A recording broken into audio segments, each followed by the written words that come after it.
Deixe a Bíblia aberta em Gênesis capítulo 26. Eu quero falar com você hoje sobre esse tema, superando-se nas crises. Superando-se nas crises. Eu pergunto, quem aqui já passou por alguma crise? Crise de saúde? Quem já passou por crise familiar? Quem já passou por crise financeira? Quem já passou por crise profissional? Quem já passou por crise existencial, não sabendo por que existe? Quem já passou por crise de relacionamentos? Quem aqui acha que nunca vai passar depois de hoje assim por mais nenhuma crise? O termo crise vem da palavra crisei, que quer dizer juízo ou julgamento. É aquela ideia de alguém estar num fórum, frente a um juiz, e será pronunciada a sua sentença. Então, essa pessoa entra em aflição, em ansiedade, em angústia, e é desse quadro que se deriva a palavra crise. Não esqueça disso. Coração ansioso, pesaroso, sem paz interior. É disso que deriva a palavra crise. A maior parte das crises é imprevisível. Não há como dizer, vai passar o mês de junho, depois o mês de julho, aí lá no mês de agosto, lá pelo dia 10, vai começar uma crise na minha vida. Não, as crises são imprevisíveis na maioria das vezes. E nós temos que estar preparados para quando elas chegarem. Precisamos estar preparados para os momentos difíceis da vida. Romanos capítulo 8, versículo 28, o texto nos diz, talvez a maioria dos irmãos já o sabe de cor, todas as coisas cooperam para o bem daqueles que amam a Deus e são chamados segundo o seu propósito. Então não é que todas as coisas cooperam para todas as pessoas. Todas as coisas cooperam para o bem daqueles que amam a Deus e são chamados segundo o seu propósito. Então significa que quem conhece a Jesus, quem está servindo a Jesus, sua vida não está à mercê do destino, não está ao léu dos acontecimentos, não está à mercê das probabilidades. Não. Na vida de um cristão, eu posso entender que uma crise pode vir por duas razões mais primárias. A primeira delas é a imprudência. A imprudência de um cristão pode gerar sobre ele crises. Então, alguém que anda de forma imprudente, tomando decisões imprudentes e assim por diante, ele pode entrar em crise por causa dele mesmo. Já ouviu aquela expressão, tiro no pé? É mais ou menos isso, né? Tem gente que dá tiro no pé e depois diz, estou em crise, e agora Deus resolve aí para mim. E aí Deus resolve, na sua graça e misericórdia, mas depois dá outro tiro no pé, resolve de novo, Deus. E assim por diante.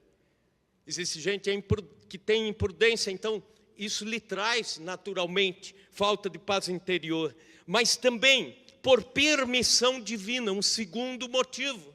E tem gente que não é imprudente, que anda em oração, em sabedoria de vida, buscando a Deus, mas passa por crises na vida, justamente porque em algum momento Deus está querendo falar, moldar, corrigir, trabalhar em nossas vidas, quebrantar nossos corações. É o filósofo cristão C.S. Lewis que diz o seguinte, dificuldades preparam pessoas comuns para destinos extraordinários. E por providência divina, nós encontramos na Bíblia Sagrada narrativas que elevam a nossa fé, que nos ajudam a entender como nós podemos superar momentos de crise na nossa vida, ou crises prolongadas. E um desses exemplos é o que está em Gênesis capítulo 26. Primeiro livro da Bíblia, capítulo 26. Leia comigo. Sobrevindo fome à terra, além da primeira vida nos dias de Abraão, foi Isaque a Gerar avistar-se com Abimeleque, rei dos filisteus. Apareceu-lhe o Senhor e disse: não desças ao Egito, fica na terra que eu te disser. Habita nela e serei contigo e te abençoarei, porque a ti e a tua descendência darei todas estas terras e confirmarei o juramento que fiz a Abraão, teu pai. Multiplicarei a tua descendência como as estrelas do céu e lhe darei todas estas terras. Na tua descendência serão abençoadas todas as nações da terra, porque Abraão obedeceu à minha palavra e guardou os meus mandamentos, os meus preceitos, os meus estatutos, as minhas leis. Isaque, pois, ficou em Gerar. Perguntando-lhe os homens daquele lugar a respeito da sua mulher, disse: é minha irmã, pois temia dizer: é minha mulher, para que? Dizia ele consigo: os homens do lugar não me matem por amor a Rebeca, porque era formosa de aparência.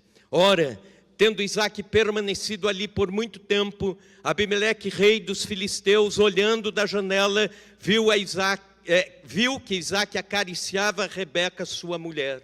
Então Abimeleque chamou a Isaque e lhe disse: é evidente que ela é tua esposa. Como, pois, disseste: é minha irmã? Respondeu-lhe Isaque: porque eu dizia, para que eu não morra por causa dela. E disse a Abimeleque: que é isso que nos fizeste? Facilmente algum do povo teria abusado de tua mulher, e tu atraído sobre nós grave delito. E deu essa ordem a todo o povo: qualquer que tocar a este homem ou a sua mulher certamente morrerá. Semeou Isaque naquela terra, e no mesmo ano recolheu 100 por 1, porque o Senhor o abençoava. Enriqueceu-se o homem, prosperou, ficou muito rico, e possuía ovelhas e bois e grande número de servos, de maneira que os filisteus lhe tinham inveja. E por isso lhe entulharam todos os poços que os servos de seu pai haviam cavado nos dias de Abraão, enchendo-os de terra. Disse Abimeleque a Isaque: aparta-te de nós, porque já és muito mais poderoso do que nós. Então Isaque saiu dali e se acampou no vale de Gerar, onde habitou, e tornou Isaque a abrir os poços que se cavaram no dia de Abraão seu pai, porque os filisteus os haviam entulhado. E depois da morte de Abraão, ele lhes deu os mesmos nomes que já seu pai havia posto. Cavaram os servos de Isaque no vale e acharam um poço de água nascente. Mas os pastores de Gerar contenderam com os pastores de Isaque, dizendo: essa água é nossa. Por isso chamou o poço de Ezeque, porque contenderam com ele. Então cavaram outro poço e também por causa desse contenderam, por isso recebeu o nome de Sitna. Partindo dali, cavou ainda outro poço, e como não contenderam, chamou Rebeote, e disse: porque agora nos deu lugar o Senhor, e prosperaremos na terra. Dali subiu para Berseba. Na mesma noite lhe apareceu o Senhor e lhe disse: eu sou o Senhor Deus de Abraão teu pai.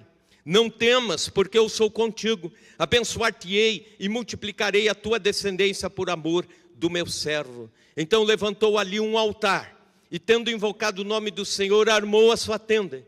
E os servos de Isaque abriram ali um poço. De Gerar foram ter com ele Abimeleque e seu amigo Alzate, e Ficol, comandante do exército. E disse-lhes Isaque: por que vieste a mim, pois me odiais e me expulsaste do vosso meio? Eles responderam: vimos claramente que o Senhor é contigo. Agora pule para a última frase do versículo 29. A última frase diz: tu és agora o abençoado do Senhor. Repita essa frase comigo: tu és agora o abençoado do Senhor. Essa narrativa ocorre 19 séculos antes de Cristo. Houve fome na terra, diz a palavra de Deus. Uma fome pior do que a primeira fome. Isso talvez esteja se referindo na primeira fome aos tempos anteriores, quando grande parte da população, inclusive, morreu por falta de alimento, por causa da seca. Seca prolongada, fome prolongada sobre a terra. E agora, num segundo momento, a mesma coisa está acontecendo, uma grande fome sobre a terra. Isaac era filho do patriarca Abraão, e passando pela terra da fome, ele resolveu migrar para o Egito, em busca de dias melhores. Sabe, quando alguém sai de um país em crise, buscando dias melhores, segurança, e assim Isaac estava pensando. Mas Deus disse, quando ele estava passando por um lugar chamado Gerar, Deus disse, fica aqui. E pior, era a terra dos inimigos, dos arqui-inimigos do povo de Deus, os filisteus. E Deus disse, fica por aqui. E ele obedeceu a Deus e fez amizade ali com o líder maior daquele lugar chamado Abimeleque. E por lá ele permaneceu, e lá Deus começou a fazê-lo prosperar. Lá ele enfrentou a pior crise da sua vida, em todos os lados, apertos de todas as formas. Mas é interessante que, simultaneamente às crises, ele ia superando e tendo também, da mesma forma, vitórias comprovadas na sua vida. Pois bem, e ele nos deixa algumas lições, alguns postulados, e eu quero trazer para todos nós hoje à noite aqui, porque daqui a pouco nós vamos também orar a Deus, pedindo graça ao Senhor sobre todos nós outros que em algum momento da vida enfrentamos crise. Mas o primeiro postulado, supera-se na crise quem obedece a Deus. Veja o versículo 2. O verso diz, apareceu-lhe o Senhor e disse, não desças ao Egito, fica na terra que eu te disser. Nos tempos bíblicos, quando se dizia, houve fome, é porque houve seca prolongada, como eu já disse. E aí vinha a crise, e aí gente morria de fome, as plantações secavam, a sociedade, a economia entrava em falência. E Isaac, nesse momento, foi tentado a ir para a terra das oportunidades. Onde era a terra das oportunidades? O Egito. Por quê? Porque no Egito havia o rio Nilo, e independente de haver seca ou não, independente de chover ou não, as margens do Nilo eram férteis, e as pessoas iam para lá, habitavam lá, plantavam e colhiam, então não havia fome para quem morava às margens do Nilo. E ele estava dizendo no seu coração, eu vou para lá. E Deus diz, não, contra a lógica você não vai.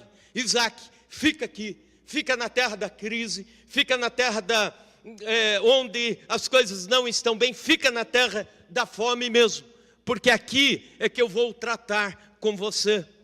No momento da crise, eu imagino assim, Isaac pensando, é melhor ser um estrangeiro anônimo lá no Egito, do que eu ficar aqui como herdeiro da promessa do meu pai Abraão, mas morrer de fome. Então a lógica é ir e pelo menos sobreviver. Esse é o perigo quando nós enfrentamos crises na vida. Dizem que um insensato é aquele que pensa com as pernas. As pernas vão mais rápido do que o raciocínio. E quando vê, ele já está indo para outro lugar, já está mudando a sua geografia, já está indo para outra cidade porque enfrentou uma crise, já está saindo da família porque enfrentou uma crise, já está deixando os amigos porque os relacionamentos entraram em crise, já está mudando de igreja porque entrou em crise, já está mudando de religião porque entrou em crise, e as pernas funcionam mais rápido do que a sensatez. Na crise, é um perigo você tomar decisões rápidas, que você pensa que são fáceis, e depois elas te traem. Existe um princípio que a gente usa assim, e a gente sempre diz isso no aconselhamento pastoral, nunca tome uma decisão com a poeira levantada. Por quê? Porque logo você se arrepende da decisão que tomou com a poeira levantada. Então, na crise, não projete felicidade em outro lugar, dizendo assim: eu estou em crise aqui, mas que bom, se eu estivesse lá, ou se eu estivesse acolá, aí sim eu não teria os problemas que estou enfrentando aqui. E por vezes Deus está dizendo: fica na terra da crise, que é aí que eu vou tratar com você. Esse mesmo sentimento o apóstolo Paulo teve. Ao longo do ministério, no meio dos apertos de perseguição, ele se comunicou com os irmãos de Roma, e aí nasce a carta aos Romanos, dizendo: eu quero ir pregar na Espanha, eu quero me mudar para a Espanha, plantar igrejas lá. Por quê? Porque era a terra das oportunidades, era a terra da liberdade. Lá, qualquer pessoa podia praticar qualquer religião, era bem-vindo, etc. E Paulo ficava imaginando: é para lá que eu tenho que ir. E há um texto na Bíblia, em Atos dos Apóstolos, que a Bíblia diz assim: e o Espírito Santo impediu-nos de ir para a Espanha. Por quê? Porque Paulo tinha que ficar na sua terra de crise. E é lá que ele deixou os legados que temos de vida e ministério. É da terra da crise, do fundo das prisões, que ele escreve grande parte das suas 13 epístolas, que hoje edificam as igrejas. Nós não teríamos isso se ele tivesse ido para a sua terra das oportunidades, a inspiração de vida. E porque Paulo obedeceu e não cedeu à facilidade da missão na Espanha, é que nós temos hoje o grande exemplo do apóstolo Paulo para seguirmos. Senão ele seria um anônimo ao longo da história. Há um livro que diz assim: floresça onde você está plantado. É muito difícil florescer onde está plantado, justamente por causa dessa tentação de mobilidade. Fique no deserto de Gerar. Mas também, além da obediência, supera-se na crise quem não se esquece das promessas de Deus. Veja bem, no texto que lemos, Deus reafirma algumas promessas, promessas que na geração anterior Deus tinha dado a Abraão, e agora ele reafirma ao seu filho Isaque. As promessas de Deus a Abraão vieram nos melhores momentos, momentos de bonança na vida de Abraão. Mas Deus reafirma essas promessas a Isaque nos momentos de crise de Isaque. É interessante isso, que nos momentos de crise a gente acha exatamente o contrário, de que Deus está esquecendo da gente.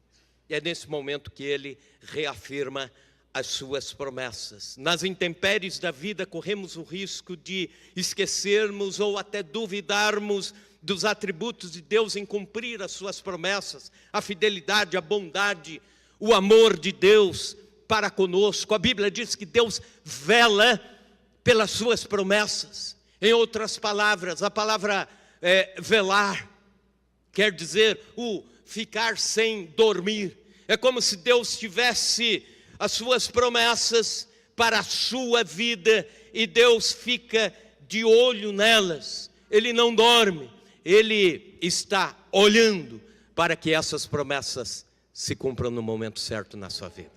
Aleluia.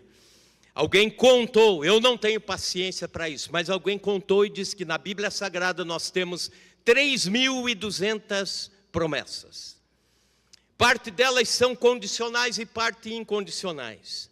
As condicionais são aquelas que Deus diz assim: se você for obediente aqui, se você fizer aquilo outro ali, eu te darei isso. A promessa de Deus, por exemplo, ao povo de Israel: sejam obedientes e vão herdar toda a terra da promessa nos limites norte, sul, leste, oeste. A terra inteira será na proporção da obediência de vocês. E é interessante que a terra nunca foi inteira dentro da promessa. É uma curiosidade da geografia bíblica. Por quê? Porque o povo de Deus nunca foi totalmente obediente a Deus.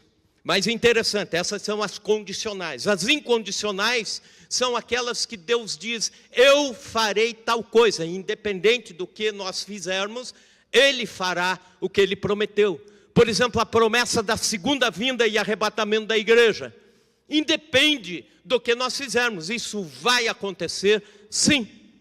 Dependente do ser humano se mover, ou aceitar ou não aceitar. São promessas incondicionais. E no texto existem duas promessas condicionais. Isto é, Deus dizendo: seja obediente, fica na terra de Gerar, enfrente a crise. Primeira promessa, versículo 3, promessa de presença divina. Habita nela e serei contigo e te abençoarei. Habita nela e serei contigo e te abençoarei. Nas épocas difíceis, corremos o risco de perder a consciência de presença de Deus. Sentimos-nos desamparados, mas não estamos desamparados. Deus está dizendo: habita nela, habita na terra, eu serei contigo. Pense na promessa de Jesus à sua igreja: eis que estou convosco todos os dias até a consumação dos séculos. Mateus 28, 20. Quando Deus é conosco, nós somos invencíveis onde estamos. Nós enfrentamos tempestades porque Deus é conosco. Nós derrubamos muralhas porque Deus é conosco. Nós abatemos gigantes porque Deus é conosco. Nós fechamos boca de leões porque Deus é conosco. Nós passamos por rios, vales, fogo, fornalhas porque Deus é conosco. Promessa da presença de Deus, a igreja, promessa da presença de Deus, a igreja de Chapadão do Sul, promessa da presença de Deus, aqueles que servem e amam ao Senhor. A segunda promessa, promessa da bênção divina, versículo 3, a última parte, o versículo 4, serei contigo e te abençoarei. Promessa de bênção, porque a ti e a tua descendência darei todas essas terras e confirmarei o juramento que fiz a Abraão teu pai. Multiplicarei a tua descendência como as estrelas do céu e lhe darei todas estas terras. Na tua descendência serão abençoadas todas as nações da terra. Bênção de Deus. O que significa a palavra bênção? Vez ou outra nós confundimos bênção com dádiva. Já vi gente dizendo: olha, consegui comprar isso aqui, isso foi bênção de Deus. Isso foi dádiva de Deus. De uma certa forma é bênção de Deus, mas dádiva de Deus. O que é bênção? É Deus proclamando, Deus elogiando você, Deus no mundo espiritual dizendo: vai que eu estou com você, estamos juntos, né? Como faz a moçada, estamos juntos. Isso é bênção de Deus, é aprovação de Deus para o decorrer da sua vida, a aprovação de Deus para a sua história de vida. Isso significa bênção de Deus. Olha que coisa interessante: na tua descendência serão abençoadas todas as nações da terra. Sabe quando se cumpre essa promessa? Essa promessa foi feita a Abraão em Gênesis 22, 18. Essa promessa está sendo reafirmada a Isaac.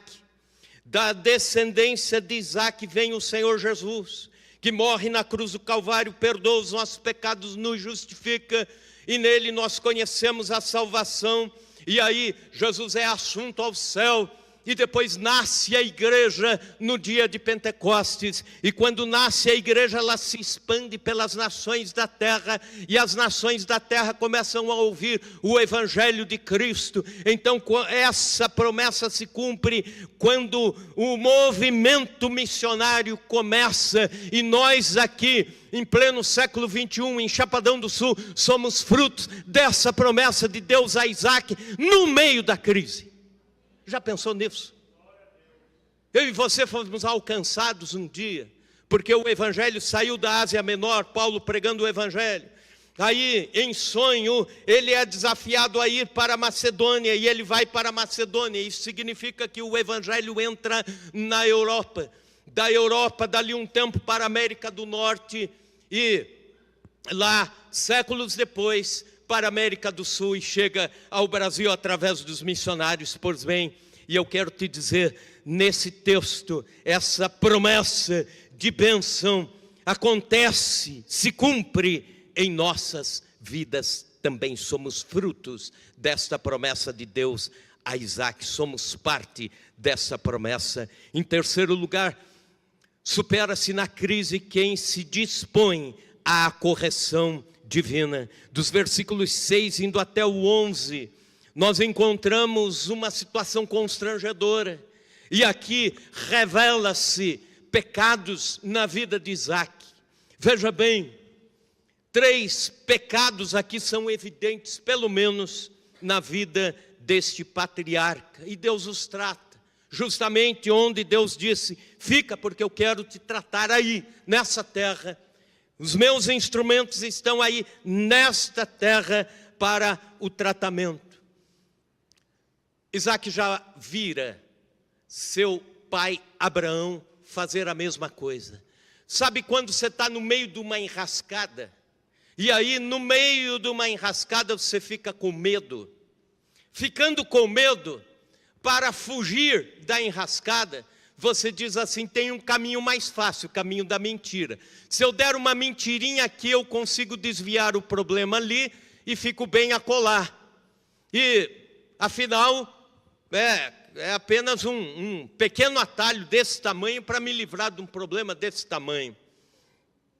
Nós, os cristãos, precisamos falar a verdade, nem que tenhamos um peso de verdade contra nós. É melhor, dizem por aí, que é melhor você ficar vermelho de uma vez e dizer: olha, eu errei mesmo, perdão, da próxima vez eu faço certo, me desculpe, estou envergonhado, confesso aqui. Mas é melhor assim do que ficar amarelando sempre, inventando uma mentira para cobrir a outra, de repente a terceira para cobrir a segunda, de repente a quarta para cobrir a terceira, só que aí escapa a primeira, e aí você não tem mais como ficar bom. Isaac parece que estava nesse caminho, e ele está na terra de Gerar junto com a sua esposa. A Rebeca, diz a Bíblia, é muito bonita, muito formosa. E acontece que Isaac diz para ela assim: olha, para que os cidadãos dessa terra não me matem, por causa de você e da sua beleza, é melhor a gente dizer que você é minha irmã. Aí, dizendo que você é minha irmã, qualquer coisa eu posso até ficar sem você no casamento, mas a gente escapa com vida.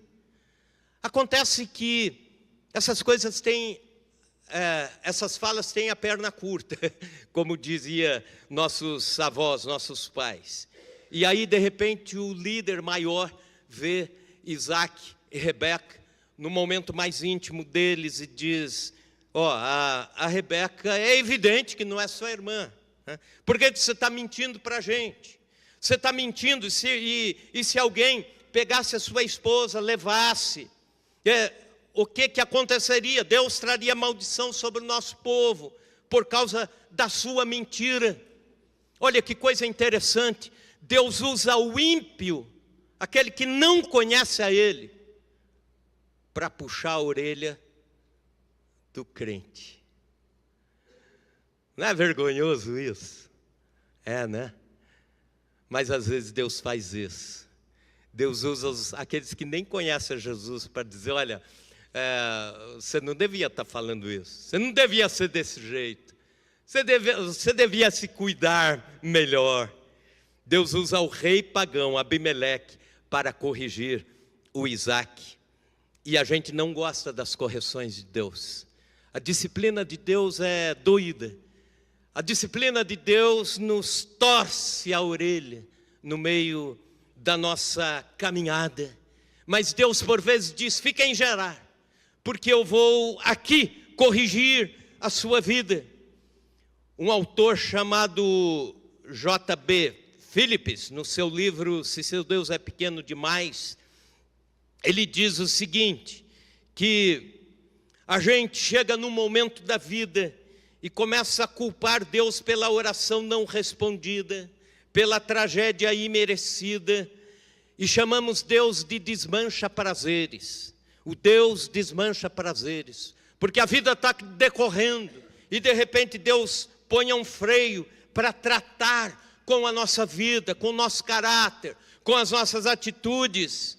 Hebreus 12, 5 e 6, a palavra do Senhor diz: filho meu, não desprezes a correção que vem do Senhor, nem reclames, porque quando por ele fores reprovado, porque o Senhor corrige o filho a que ama. Deus usa os Abimeleques da vida, Deus usa os desertos de Gerar, Deus usa os momentos de crise para nos corrigir. E talvez você esteja passando uma crise para ter uma correção de Deus. Talvez a grande parte das crises da minha vida, pelas quais já passei, foram para Deus me corrigir. Eu não tenho nenhum problema em dizer isso. Quarto postulado: supera-se na crise quem vence os prognósticos negativos. Veja comigo o versículo 12. Semeou Isaac naquela terra, e no mesmo ano recolheu 100 por 1, porque o Senhor o abençoava. Semeou Isaac, isto é, formou uma lavoura. O cara, para plantar uma lavoura em tempo de seca, num deserto, de duas uma: ou ele é doido, ou é otimista demais. Ele era otimista demais. Isaac foi muito otimista. Eu fico imaginando alguns sacos de semente lá na tenda de Isaac, e ele olhando para aqueles sacos de semente, dizendo: isso aqui vai ser o nosso almoço, nosso café, nossa janta, isso aqui nosso almoço, nosso café, nossa janta, por alguns meses, depois isso tudo aqui acaba, vamos torcer para a fome acabar. Mas não, ele pega essas sementes todas e semeia na terra seca. Eu fico imaginando os caras dizendo para ele: o que você está fazendo? Né? A fome já bateu e você ainda desperdiça sementes em terra seca. E a Bíblia diz que as sementes nasceram e ele colheu, e colheu muito. Ele dependia absolutamente da chuva vir. Era tudo ou nada. Escolheu tudo. Plantar ou morrer, escolheu plantar. Em tempos obscuros, medrosos não investem. Em tempos difíceis, os preguiçosos não trabalham. Em tempo difícil, o incrédulo perde a esperança. Mas o otimista é aquele que em tempos difíceis planta e espera colher. Isso me faz lembrar um senhor japonês. Acabou a Segunda Guerra Mundial. O país estava na falência. 1 litro de gasolina custava uma fortuna no Japão nessa época. E esse senhor, chamado Soichiro, resolveu fazer um novo conceito, mais econômico e silencioso, de motocicletas. Ele olhava aquelas motos pesadas, barulhentas, dos soldados alemães que você vê nos filmes de guerra, e ele disse: eu quero fazer alguma coisa diferente, prática, silenciosa, veloz. E aí então ele não consegue mais pagar o aluguel da sua casa, ele se muda para o barracão, ele vai à falência, ele começa a vender os móveis da casa para comprar alguns litros de gasolina e fazer o seu experimento. E aí, de repente, ele consegue o seu intento, uma motocicleta leve, silenciosa, rápida e com melhor potência. E aí ele sai fazendo propaganda disso, e vai vendendo, e vai conseguindo fazer outras, e depois outras. Seu sobrenome é Honda, Soichiro Honda, o maior vendedor, fabricante e vendedor de motos durante muitas décadas no mundo inteiro. Como é que ele começa? semeando no meio da crise. Como o nosso amigo Isaac aqui do texto. Mas também o quinto postulado: supera-se na crise quem está preparado para as oposições. Muitos desistem das suas labutas, das suas lutas, em meio às crises, por causa da oposição. Escute isso: os maiores projetos de Deus para a humanidade foram marcados por severas oposições.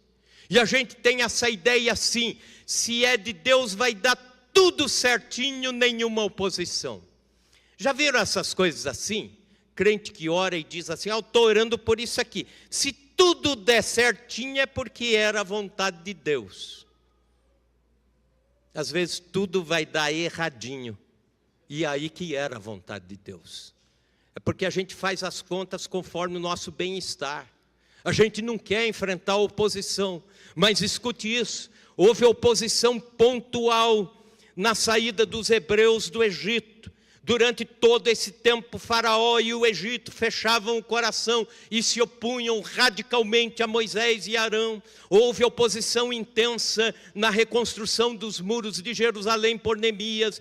Houve oposição constante na vida de todos os profetas. Nenhum deles escapou de oposição. Houve oposição aguerrida no ministério de Jesus Cristo. Houve oposição frontal na expansão da igreja ao longo dos séculos. E se você está enfrentando alguma oposição por causa do Evangelho de Cristo, sinta-se bem com isso. Você está no caminho certo. É que a gente não quer ouvir isso. Isaac enfrentou oposições em meio à crise e, começando a prosperar, ele enfrenta oposições. Por exemplo, versículo 14, veja comigo. Possuía ovelhas e bois e grande número de servos, de forma que os filisteus lhe tinham inveja. Há uma sutil diferença entre admiração e inveja. O que é admiração? É eu olhar para alguém que está se destacando mais do que eu e dizer assim: que legal. É olhar para o gerente da empresa e ele está prestes a ser promovido para diretor. E você olha e diz: que joia, me ensina alguma coisa. Eu quero aprender com você. Estou aqui para te ouvir, né? Que bom, né? O admirar, o dizer: olha, vou torcer por você, cresça mesmo, né? E um dia lembre de mim e me ajude também nessa empreitada, ok. Isso é admiração. O que é inveja? É muito parecido com a admiração. Só que aqui dentro está dizendo assim: olha, cresça mesmo, né? Seja diretor da empresa, mas tomara que lá de cima um dia você caia, porque aí eu tenho meu lugar seguro aí. Entenderam isso? Só que a inveja você não verbaliza, mas você vive ela aqui dentro. Veja bem, invejar é cobiçar, invejar é querer, mas às custas da queda do próximo. O invejoso é aquele que sente-se triste com o sucesso do próximo. O invejoso é aquele que sente-se triste porque alguém está no lugar que você sonhou estar. O seu sucesso pode despertar a inveja de alguns e a admiração de outros. Tomara que desperte a admiração de todos. A inveja pode ser passiva, aquela interiorizada, onde o invejoso sofre. Mas ela pode ser ativa, quando se transborda em ódio, quando se extravasa em agressão moral, psicológica. E nesse caso aqui ela extravasou. Os filisteus tinham inveja ativa de Isaac. A Bíblia diz que eles entulharam os poços de Isaac. Isaac cavou os poços que lhes fazia prosperar. Os poços onde seu pai Abraão já tinha cavado. ele cava e sai água boa no deserto, e aí à noite os filisteus vêm e entulham um poço. Ele cava mais um poço, os filisteus vêm e entulham, terceiro poço, entulham.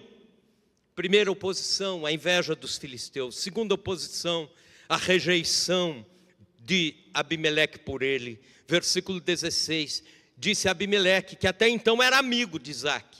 Disse Abimeleque a Isaque: aparta-te de nós, porque já és muito mais poderoso do que nós. Que coisa interessante. Enquanto Isaque era trabalhador, batalhador, lutador, o Abimeleque é amigo dele. Aí de repente o Isaque prospera, o Abimeleque vira inimigo. Já viram isso acontecer? Quando enriqueceu, virou concorrente de poder. E aí o Abimeleque diz: Isaque, vai embora daqui.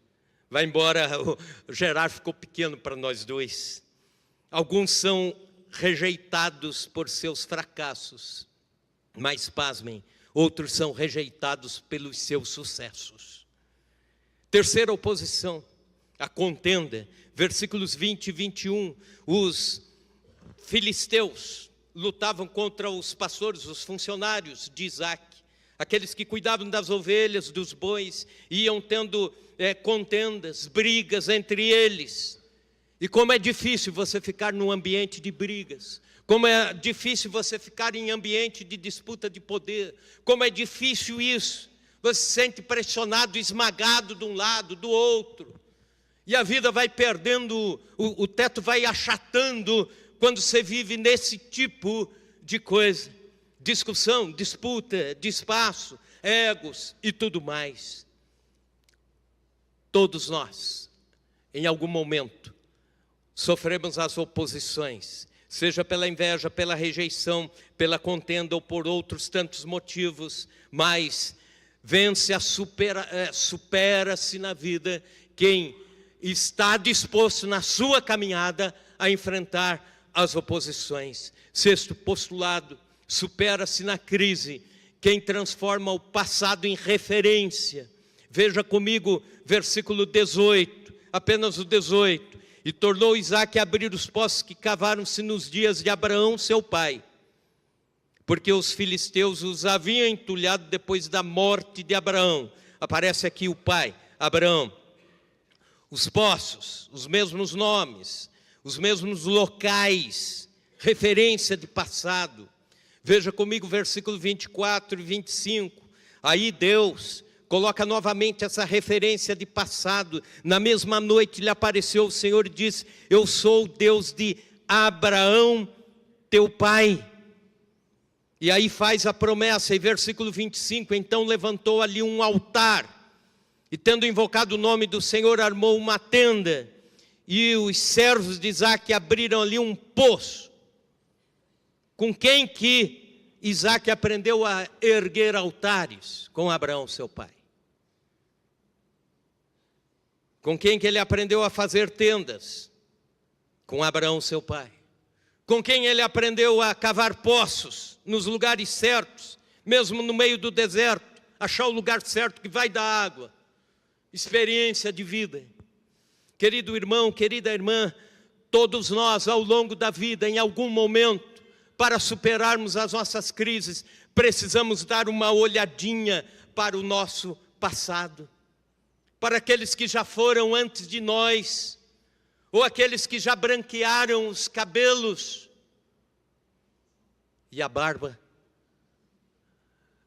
aqueles que já têm mais experiência para compartilhar, aqueles que já viveram por onde, já passaram por onde nós estamos passando hoje. Nós precisamos ouvir isso, é experiência de vida. É interessante que o homem sábio é aquele que sempre, em algum momento da sua caminhada para a frente, está olhando também para trás, em algum momento. A gente chama isso dos retrovisores da vida. Todos nós precisamos ter retrovisores na nossa caminhada. E não podemos só olhar para o passado. Tem gente que só vive de passado. É como se você pegasse seu carro aqui e fosse olhando no retrovisor, achando que está dirigindo, mas só olhando no retrovisor daqui até São Paulo.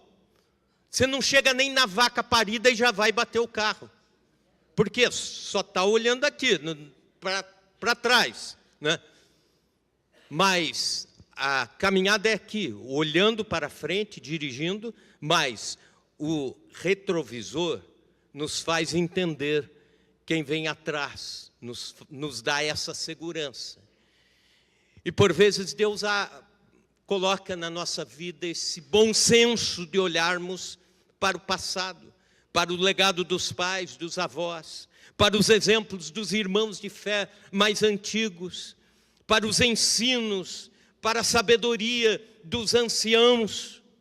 É por isso que Jeremias diz: perguntai pelas veredas antigas e andai por elas e encontrareis descanso.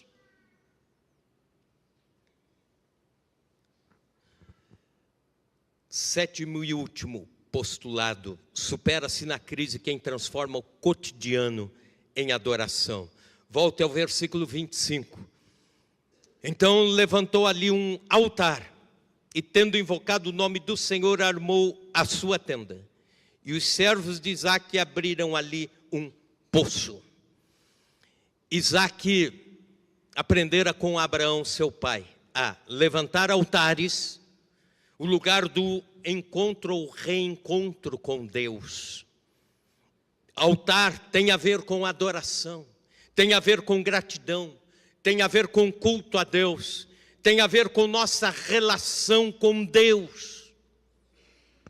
Altar tem a ver, não estou me referindo a um objeto altar, mas estou falando do altar daqui, o altar do coração, onde você ao longo da caminhada se reporta a Deus, ajoelha, nos momentos difíceis da vida, você sabe onde buscar socorro, aos pés de Deus.